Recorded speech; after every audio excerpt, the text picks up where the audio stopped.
Lord Arco, concerned about the escalating violence, tried to intervene, but Lloyd remained unyielding. He continued to strike Newman repeatedly, embarrassing him even further. Sir Bayern and Javier exchanged worried glances, wondering if Lloyd had finally lost control. The knights tried to restrain Lloyd, grabbing hold of him and repeatedly telling him to stop. Lloyd pretended to agree, momentarily catching his breath. But then, without warning, he resumed beating Newman. Javier, watching with a mix of shock and understanding, realized that Lloyd was hitting Newman with precision, targeting every vulnerable part of his body. As Lloyd's calm expression remained unchanged, Javier couldn't help but believe that Lloyd had predicted these events. With an eerie sense of foresight, the duel had taken a shocking turn, leaving everyone in awe of Lloyd's unexpected strength and strategy. 15 days prior, Javier recalled how Lloyd had demanded that he teach him the Asra hand core technique. Lloyd's incessant nagging had tested Javier's patience. Initially, Lloyd had misunderstood, thinking Javier wanted to learn how to steal. Javier clarified that the technique involved drawing in mana from the surroundings, not just the mana conjured by the individual. Javier had kept the details of the technique a secret, as it was still unfinished. Lloyd, however, questioned how he knew about it. Lloyd revealed that Javier often talked about it in his sleep, and every time Lloyd helped him to bed with a lullaby, he overheard these mumblings. Feeling apologetic, Javier informed Lloyd that he couldn't teach him the technique because it wasn't complete, but Lloyd had other ideas. He offered to assist Javier in perfecting the Asra hand core technique. In exchange, Lloyd requested that Javier teach it to him. Lloyd began to explain his insights into the technique. He suggested a new approach, where Javier should focus on condensing the outside mana separately and using it around the outside of the mana heart itself, rather than trying to combine it with the internal mana. Lloyd's fresh perspective provided the breakthrough that Javier had been desperately seeking for a long time. On their first try, Javier successfully managed to create up to 3 circles using the technique.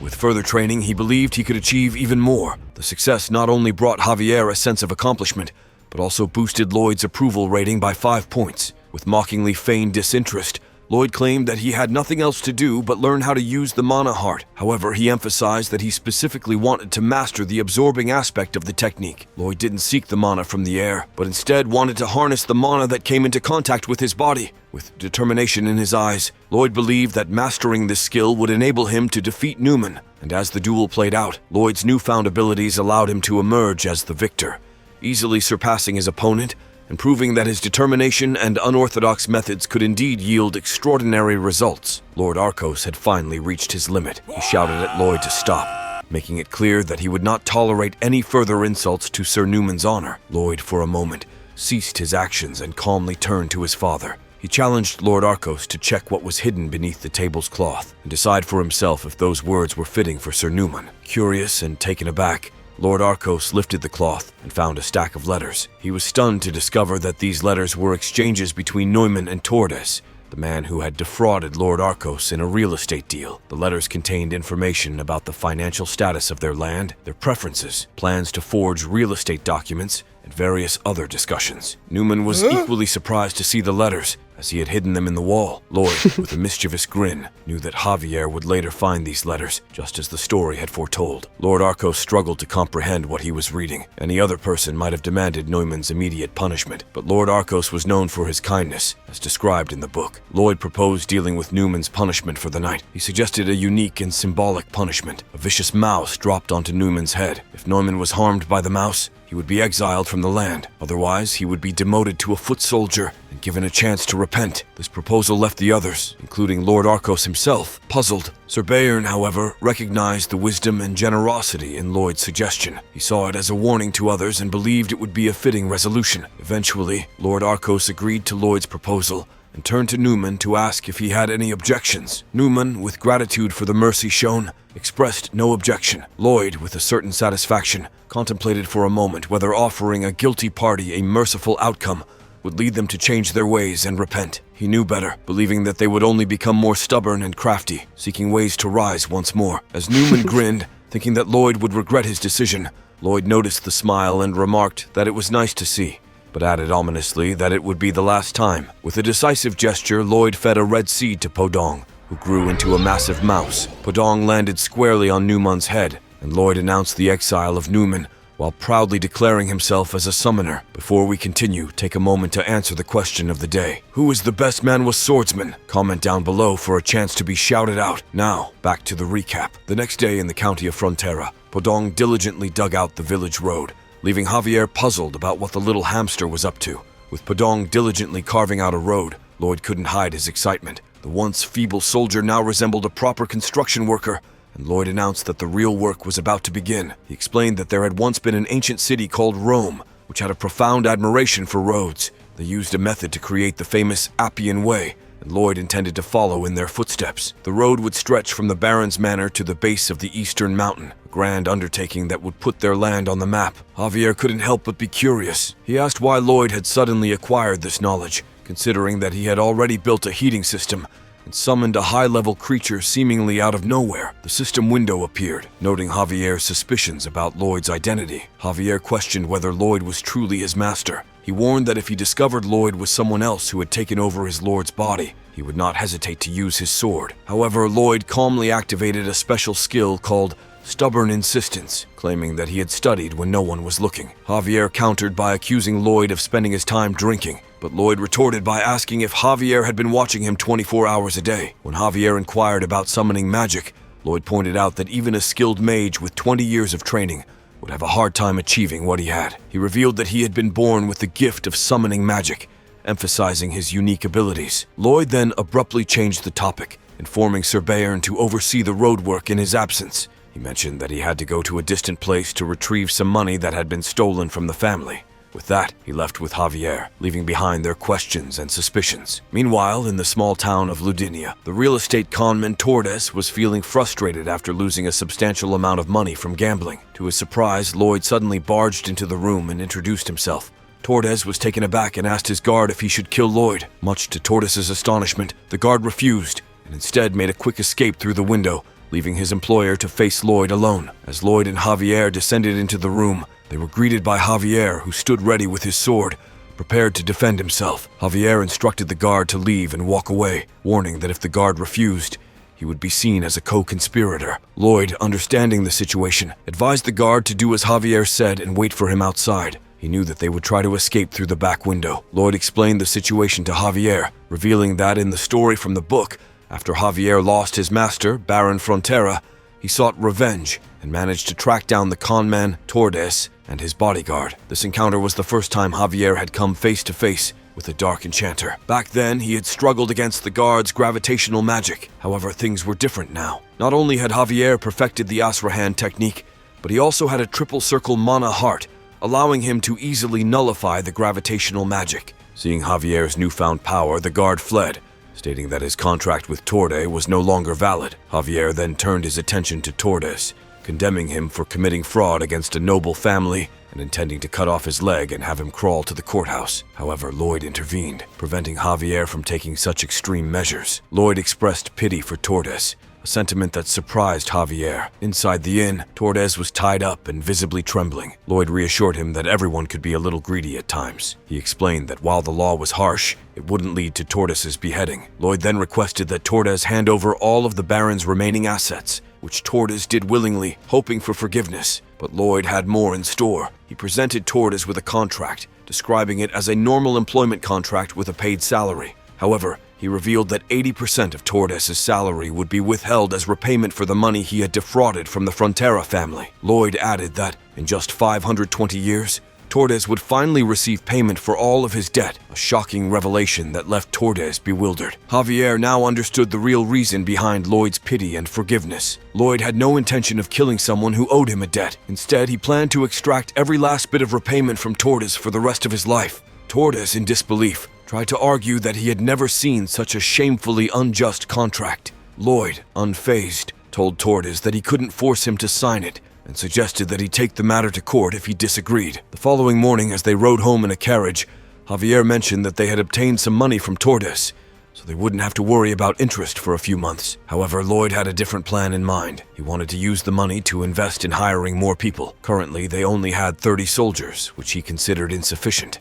His concern was whether the villagers would even apply for the positions, considering his hooligan reputation. A few days later, when Lloyd put up a wanted sign, numerous villagers showed up to apply for the jobs. This surprised Lloyd, as he had assumed the villagers disliked him. Javier explained that after Lloyd delivered the Ondal system on time, took care of the traitor, and even demonstrated his summoning abilities, the villagers now considered him a trustworthy and talented man. Javier privately noted that he knew Lloyd was far from perfect, but what mattered was the villagers' opinion. One of the villagers even thanked Lloyd for the Ondal system, as it had helped their child avoid suffering from severe colds during cold spells. Lloyd felt nervous and embarrassed, as all he had initially wanted was to satisfy his greed. The villager then mentioned having a relative in the neighboring Lacono land, and inquired if Lloyd would accept an order from them as well. Lloyd realized that the moment he had been waiting for had arrived. He saw this as the first stage of his big plan, which justified building the Ondals at a loss initially. He planned to use the travel expenses as an excuse to increase costs.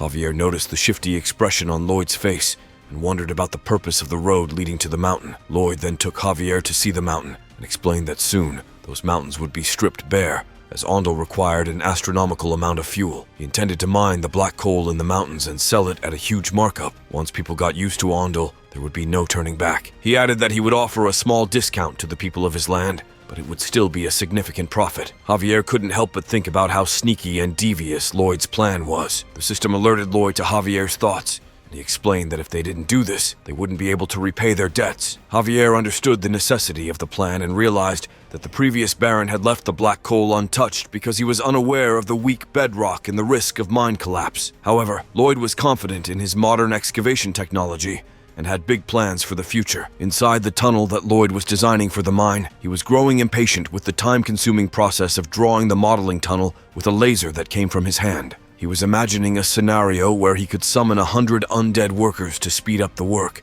but the system alerted him, expressing its dislike for the idea. Lloyd quickly corrected himself, thanked the system, and continued drawing the tunnel with his hand. After the incident with Newman, Lloyd had raised his approval rating with the Baron, Baroness, Javier, and Bayern, earning him 639 RP rating points. With these points, Lloyd had gone on a leveling up spree, gaining various skills. He had also completed the road using these newly acquired skills. Now, he was at the entrance of the mine, using a skill that allowed him to see up to 5 meters in depth to find a safe path into the mine. The problem was that digging out the path manually would take too long, and the workers would tire out quickly. Podong was sick from the construction of the road and long-distance jobs, and even when he recovered, he would be too big for this task. Lloyd decided to summon another creature using the Gotcha summon window, as he had plenty of RP points left. Lloyd summoned a pink caterpillar but initially ignored it, causing the creature to fall face down to the ground. Lloyd speculated that the caterpillar might have a poison-related skill. However, he decided to ask Bangle, his loyal sunflower seed-eating creature, if the caterpillar could grow bigger and about its skills. A few weeks later, at the mining site, an enlarged Bangul was helping dig out and eat the dirt with her skill called Accelerated Dirt Digestion. Javier was ready to receive whatever came out of Bangul. The process involved Bangul digesting the dirt, launching steel dung, Javier cutting the steel dung into uniform lengths, and the workers creating steel segments to support the tunnel. Javier couldn't help but wonder why he, a knight and future swordmaster, was underground cutting giant snakes' turds. Lloyd made sure that no steps were missed to avoid wasting time and repeatedly pushed the tunnel further into the mine. He also realized the importance of installing an oxygen pipe to ensure the workers' safety, as they would have likely passed out without it. Javier suggested that Lloyd take a break, but Lloyd, being in charge, refused and remembered how in his previous life, many bosses had just flaunted their titles and never bothered to show up on site. He swore never to be like them. As they continued deeper into the mine, Lloyd spotted the black coal and cheered up the workers,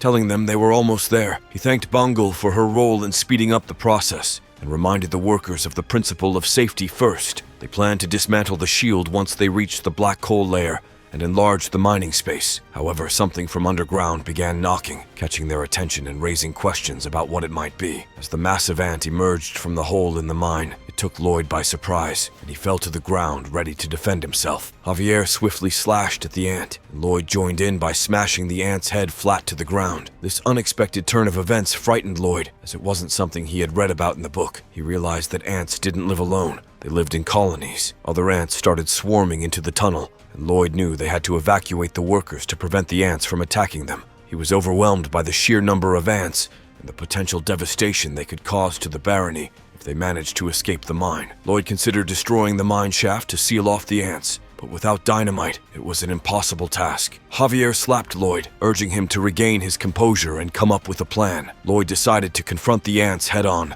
and head towards the ant nest, a plan that seemed ridiculous to Javier, but was their best option. As they charged towards the ant colony blocking their path, the workers reported the situation in the mine to Lord Arcos. He quickly prepared to go to the tunnel to assist. Meanwhile, Javier and Lloyd ventured deeper into the nest. Struggling with the hot and thin air in the tunnel, Lloyd realized that they needed to find a layer of methane gas quickly, as it could potentially save them. He explained that coal contains methane-producing bacteria, creating pockets of methane gas in the mine. If he could locate one of these pockets, he could ignite it to eliminate the ant colony without risking them escaping to the village. Lloyd managed to locate the methane layer and asked Javier to cover for him as he prepared to ignite it. However, their plan was interrupted when they came face to face with the queen of the ants, a massive and terrifying creature. Lloyd asked Javier if he could hold her back, to which Javier replied that he couldn't, but there were things one knew without having to try. Despite their fear, they had no choice but to confront the queen and try to stop her. With his triple circle mana heart,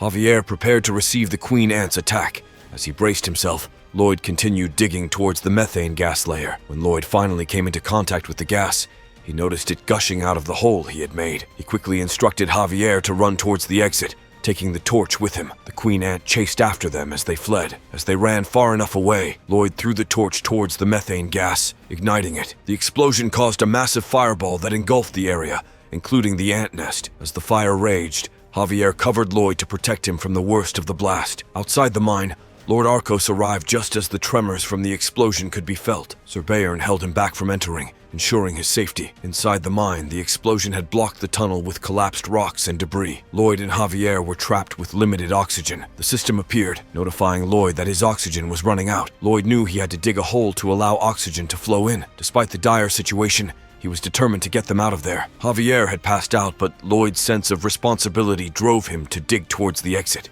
Javier woke up briefly and witnessed Lloyd's determination to save them both. This act of selflessness increased Javier's approval rating towards Lloyd, earning him more points. Lloyd then used his remaining points to upgrade his Azrahan core technique, increasing its power and gaining new skills. As Lloyd's oxygen level rapidly depleted, he continued digging, inching closer to creating a hole for oxygen to flow through. With only 3 meters left to go, Lloyd's oxygen finally ran out, and he collapsed, feeling that his life was about to end. However, just when it seemed hopeless, Padong dug his way to Lloyd and delivered the much-needed oxygen. Lloyd gained the strength to dig through the remaining blockage. With Padong's help, they managed to clear the way. As night fell, Lord Arcos ventured deeper into the passage leading to the ant nest, unaware of the events that had unfolded inside the mine. As Lloyd finally reached Javier, carrying him with him, the system notification appeared, praising Lloyd for overcoming his physical limitations in the extreme environment and improvising effectively. This experience had a strong effect on his Azrahan core technique, and he received a reward, the power-saving mode, allowing him to use the technique more efficiently on sunny days. The villagers were deeply moved by Lloyd's heroic actions during the ant colony incident. They praised him for his bravery and for prioritizing the safety of the workers. Even though Lloyd didn't seek recognition, he was receiving admiration from the villagers. 500 RP. A few days later, work resumed in the mine, and Lloyd, accompanied by Javier, returned to inspect the progress. The workers greeted their lords with admiration and praises, considering Lloyd a noble who embodied the concept of noblesse oblige. This made Lloyd uncomfortable, as he wasn't used to such attention. After the incident, Lloyd became more focused on safety, meticulously searching for and addressing any potential hazards in the mine tunnels. Javier questioned why Lloyd was personally involved in such dangerous work when he could delegate it to the workers. Lloyd ridiculed the idea, emphasizing that being in charge meant taking the greatest risks and reaping the most rewards. Javier struggled to determine whether Lloyd was a good or bad person, and the system hinted that his approval rating was about to rise, but ultimately didn't. As they reached the end of the tunnel, Lloyd used his laser eyes to inspect the wall, suspecting that there was something hidden behind it. Lloyd began to dig, his hands scraping away at the dirt with determined energy. The ground was tough, but he was driven by curiosity and the promise of discovery. His heart pounded in his chest as he worked, sweat beading on his forehead. He knew there was something hidden behind that wall, and he was determined to find out what it was. As the soil crumbled away beneath his fingers, Lloyd's efforts paid off. He uncovered a hidden cave, and inside, he couldn't believe his eyes. The cave was filled with a treasure trove of food, and in the corner there was an orc, tied up and struggling. Javier, his friend, was trying to draw his sword, a look of determination on his face, as if he intended to take care of the orc himself. But Lloyd stopped him, putting a hand on Javier's arm. "Hold on," he said, his voice calm but firm. "Let's not be reckless here." He looked at the orc, his mind racing. He saw an opportunity, a chance to acquire a valuable asset. Lloyd thought to himself, this orc could be a jackpot, a new addition to my resources. He decided to save the orc, much to Javier's surprise and confusion. The next day, the orc had recovered, and he expressed his gratitude to Lloyd for helping him. It was then that he revealed his name, Arash. He explained that he was the son of the chief of the Sand and Steel tribe of orcs.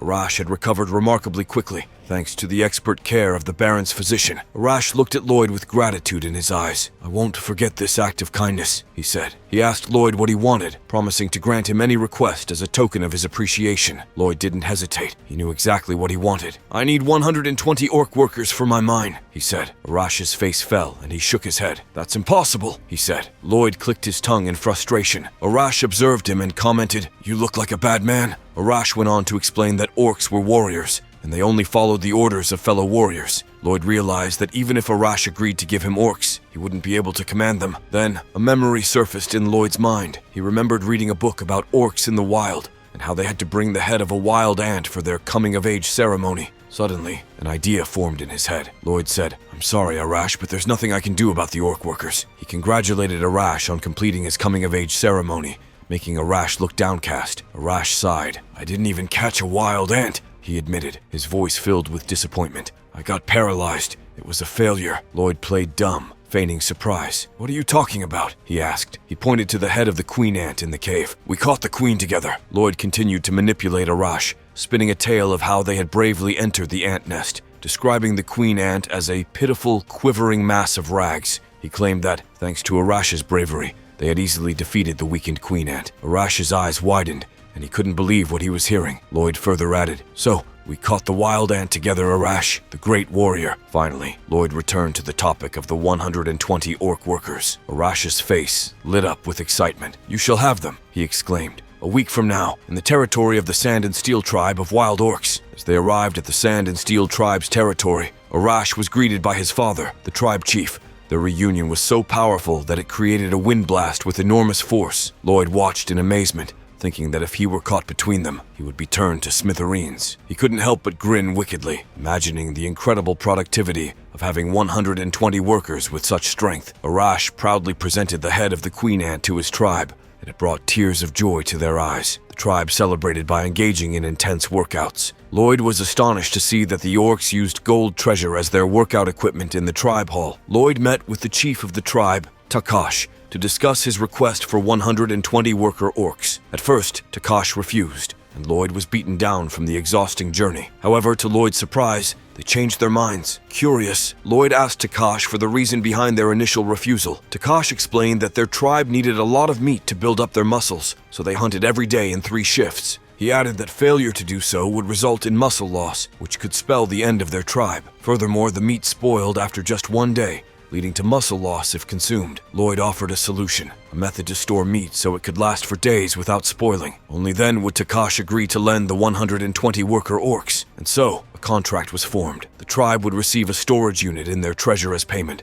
along with fitness equipment made of stone. Javier, still suspicious, continued to watch Lloyd closely. Lloyd explained that they needed granite, an incredibly strong stone, to build the storage unit. Javier thought about how sturdy that stone must be, and Lloyd briefly considered the absence of dynamite but hinted at an alternative solution. Lloyd changed the topic rapidly, sharing a story from the books about the city of Namran trapped within a powerful, evil magic force field. Thousands of refugees were trapped inside, and Javier, already a swordmaster, was determined to save them. He harnessed his mana circles and created a lethal skill, 1 mana circle to protect the main mana heart, while the remaining 3 circles were combined to form a monoblast that destroyed the magical barrier. From then on, the monoblast became one of the Knight of Blood and Iron's signature moves, alongside the Israeli core technique. Lloyd finally turned to Javier and asked if he could do something similar, sparking a discussion about the potential of such a technique. Javier couldn't help but be suspicious of Lloyd's knowledge and motives. He asked Lloyd how he knew about such things, to which Lloyd simply brushed it off, saying the thought had just occurred to him. He challenged Javier,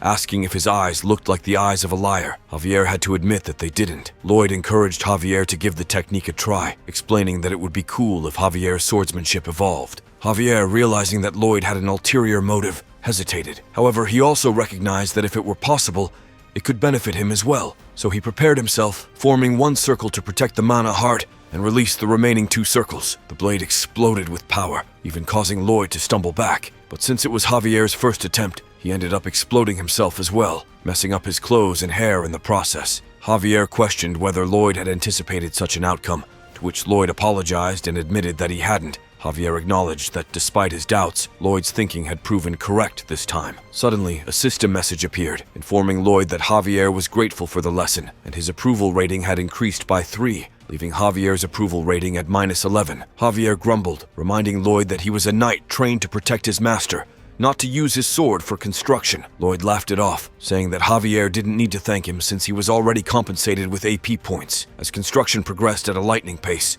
with Javier slicing blocks of granite and Podong transporting them, even the orcs eagerly joined in, working like gym addicts without being asked. Lloyd couldn't help but think that they would finish 5 times faster than planned. However, a new problem arose, finding ice blocks for insulation. Lloyd asked Javier about the 5 men he had sent out to fetch the insulation, but it had been 3 weeks, and Lloyd suspected that something had happened to them. He urged Javier to join him in the search, but Javier was reluctant, fearing for their safety. Lloyd reminded him that he was in charge and responsible for all his workers. Reluctantly, Javier agreed, and they set off to search for the missing men in the barren land. Lloyd eventually spotted a sign of the missing men, a special glove he had made for them, and straw needed for insulation. Javier also noticed an unnatural flow of mana in a nearby canyon, though it was faint and uncertain. Lloyd began to panic and urged Javier to hurry, fearing that their men might already be dead. Before we continue, let's take a moment to shout out Arara Simp, who commented, "Power to control probabilities," on our unordinary video. Thanks for commenting. They followed more signs, leading them to a cave that Lloyd recognized as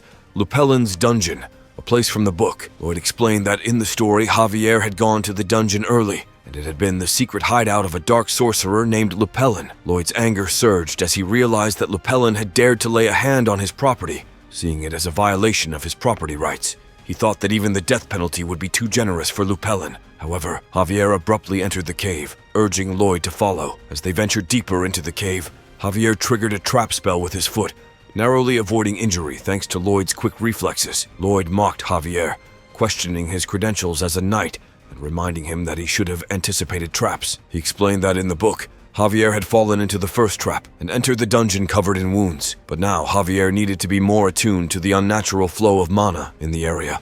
Lloyd instructed Javier to focus and be in tune with the feeling of the place. Javier began to sense that where a booby trap was planted, there would be an unnatural cluster of mana. With this newfound knowledge, Javier led the way deeper into the cave. Javier couldn't help but wonder how Lloyd always avoided giving a straight answer with lies. He was certain that Lloyd knew exactly what was happening and what would happen in the future, but he couldn't figure out how Lloyd did it. There was no significant mana or special energy emanating from Lloyd, leaving Javier puzzled. Nevertheless, he decided to focus on the task at hand, rescuing the soldiers inside the dungeon. Inside the dungeon, Lupellin noticed that one of his booby traps had been triggered but didn't mind. Assuming that the intruders were dead, he proceeded to finish his preparations, planning to open the door to the room where he had detained the soldiers. Lupellin hoped that this time, his spell would succeed. He grabbed one of the soldiers and threw him into a spell inscribed on the floor, muttering about a pentacle connected to the underworld and a sickle soaked in blood for 100 days. As he performed his ritual, Lloyd and Javier entered the dungeon. Lloyd shouted at Lupellin not to touch his stuff and threatened him. Lupellin cast a spell that triggered the door to close, but Lloyd knew what was coming. He held his breath inside, while Lupellin assumed it was sleeping gas that could knock out an elephant. Lloyd activated his energizer for 10 minutes, allowing him to breathe less, and started digging beneath the gate that blocked their path. He thought about how Javier had tried every insomnia remedy available, rendering him immune to all forms of sleeping medication. Meanwhile, Javier found Lloyd's digging rather ridiculous, planning to mock him about it later. Lloyd instructed Javier to blast the rest of the way to the dungeon, and with a monoblast, they created an opening to the dungeon room. Surprising Lupellin, Lloyd obnoxiously emerged from the hole, joking about Lupellin never having seen an entrance like that. Taken aback, Lupellin cast his magic into the ground,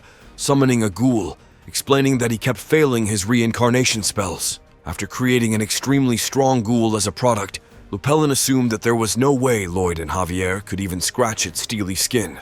Lloyd, however, quickly assessed the situation and informed Javier of the ghoul's weakness in its legs. Without waiting for Lloyd to finish, Javier jumped into the air, using a monoblast to create a new attack called Monoblast Slash, which split the ghoul in two. Lupelin was left surprised and unable to react. Lloyd couldn't help but be somewhat taken aback by Javier's improvised move, as it wasn't mentioned in the book. Still, he brushed it off and approached Lupelin, who looked terrified, fearing for his life. Lloyd scolded Lupelin, explaining that he had set his construction project back by weeks by abducting his men. He demanded to know how Lupelin planned to make up for it.